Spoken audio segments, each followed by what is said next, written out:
Okay, this is your extra example in case you need it. You'll also see this problem in the classwork today, so you can check your answer. Or if you're struggling with it, just come on and double check your answer before you submit it. Here we go.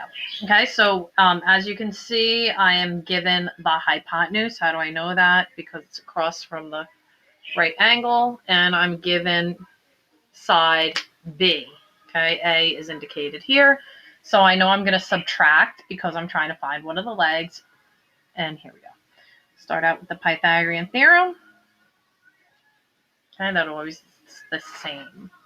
Now, I'm going to plug in. I know this is C. It's good to write it there. This way you know which one. Plug it in. That one's B. And A is there in the problem. This should be number 5 in your classwork. So I'm going to start out. I'm going to put down, I don't know what A is, so I just write A squared. B is 5.6. And C is 10.6.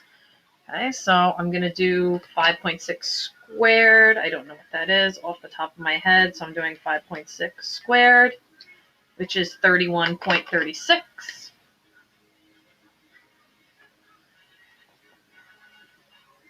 I don't know what A is, and I don't know what 10.6 squared is. I know it should be more than 100 because 10 times 10 is 100, but let's see what it is.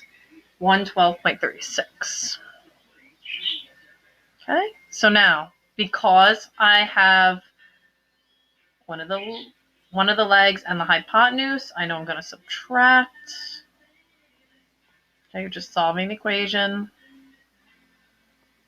A squared equals, oops, sorry. Look that up. We got 112.36 minus 31.36.